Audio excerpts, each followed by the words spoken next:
Hello everyone, आज मैं आपके लिए लेकर आई हूँ ट्रांसलेशन वीडियो। आप इसमें सिखाएंगे कि छोटे बच्चे जो 5 या 6 इयर्स के हैं उन्हें हिंदी से इंग्लिश ट्रांसलेट करना आप कैसे स्टार्ट कर सकते हैं।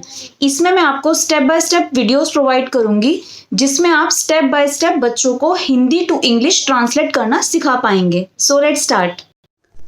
सबसे पहले हम बच्चे को ए और एन का कॉन्सेप्ट समझाएंगे। हम बच्चों को हिंदी में बताएंगे ए और एन दोनों का ही मीनिंग एक होता है, लेकिन कुछ वर्ड्स के आगे हम एन लगाते हैं और कुछ वर्ड्स के आगे हम ए लगाते हैं। अब एन किसके आगे लगाते हैं? आप बताएंगे कि बेटा English alphabet A to Z में हमारे 5 वॉवल्स होते हैं। कौन कौन से होते हैं? ए, ई, आई, ओ, यू। जो वर्ड्स हमारे वॉवल से स्टार्ट होते हैं उनके आगे हम एन लगाते हैं। जैसे एग्जाम्पल के लिए आप बताएंगे एन एप्पल।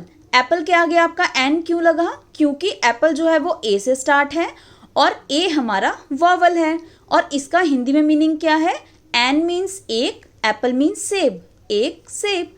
इसी तरह एन आइसक्रीम। आइसक्रीम के आगे हमने एन क्यों लगाया? क्योंकि आई जो है वो हमारा वॉवल है। और आइसक्रीम को आप इसको हिंदी में ट्रांसलेट करके बताएंगे एन मीन्स एक, आइसक्रीम मीन्स आइसक्रीम। ठीक है, इसी तरह से आप एन का कॉन्सेप्ट बच्चे को समझाएंगे। उसके बाद आप बच्चे को बताएंगे कि बेटा इन 5 वॉवल्स के अलावा जो बाकी अल्फ़ाबेट बचे वो हमारे क्या कहलाते हैं? कॉन्सोनेंट। कॉन्सोनेंट के आगे हम क्या लगाते हैं? अ। जैसे अ टेबल। टेबल के आगे हमने अ क्यों लगाया? क्योंकि टेबल टी से स्टार्ट है और टी हमारा वॉवल नहीं है। और इसका हिंदी में मीनिंग क्या होगा? एक मेज। इसी तरह से अ चेयर।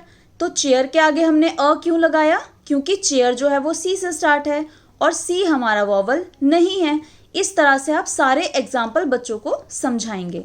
फिर आप बच्चे को एक टेस्ट देंगे ए और एन का करने के लिए, ताकि बच्चों को ए और एन का कॉन्सेप्ट पूरी तरह क्लियर हो जाए। जैसे अ डॉग, आप ब्लैंक बना के डॉग दे दिया, ब्लैंक बना के काऊ दे दिया, ब्लैंक बना के एलिफेंट दे दिया।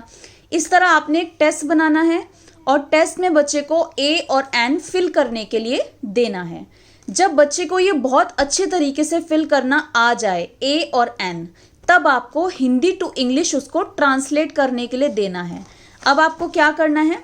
अब आपको बताना है कि बेटा अब आप देखो, आपने ए और एन समझ लिया। अब आप देखिए, अब आपको मैं हिंदी में लिख कर दूंगी, आपको उसे इंग्लिश में ट्रांसलेट करना है। आप लिख के देंगे एक छाता। आप छाते की इंग्लिश पूछेंगे उससे अम्ब्रेला। अम्ब्रेला किससे स्टार्ट हो रहा है? यू से। यू क्या है? हमारा वॉवल। तो वॉवल के आगे हम क्या लगाते हैं? एन। तो एक की इंग्लिश एन, छाता की इंग्लिश अम्ब्रेला, एन अम्ब्रेला। इसी तरह सेकेंड एग्जाम्पल एक केला। केला को हम इंग्लिश में क्या बोलते हैं? बनाना। बनाना किससे स्टार्ट हुआ? बी से, और बी हमारा वॉवल नहीं होता, इसीलिए यहाँ पे जब हमारा वॉवल नहीं होता उसके आगे हम एक की इंग्लिश क्या लिखते हैं? अ। तो एक केला मीन्स अ बनाना। इसी तरह से एक मेज। मेज किससे स्टार्ट हुई हमारी? मेज की इंग्लिश टेबल। टेबल टी से स्टार्ट हुआ और टेबल जो है टी से स्टार्ट है, टी हमारा वॉवल नहीं है। वॉवल नहीं है तो इसलिए हम यहाँ पे क्या लगाएंगे? अ। इस तरह से आप उनको कुछ एग्जाम्पल देंगे और उसकी इंग्लिश बच्चा बनाएगा। यहाँ पे उसे ए और एन का यूज बहुत अच्छे तरीके से करना आ जाएगा। इसके बाद आप बच्चों को एक टेस्ट बना के देंगे इस तरीके से, जिसमें ए और एन के एग्जाम्पल आप मिक्स करके देंगे। आप वही वर्ड्स लिखेंगे जो बच्चों को आते हैं, क्योंकि इस एज में बच्चे ए, ई, आई, ओ, यू 5 साउंड के वर्ड सीख चुका होता है। तो आप कोशिश करिएगा कि यहाँ पर वही वर्ड्स लीजिए जिनकी इंग्लिश बच्चों को आसानी से आती है। तो फर्स्ट क्लास में इतना ही। आपको बहुत जल्दी इसका पार्ट 2 मिलेगा। आप अपने बच्चों को पहले इतना प्रिपेयर कराइए। तो मिलती हूँ मैं नेक्स्ट वीडियो में। Bye bye, thanks for watching.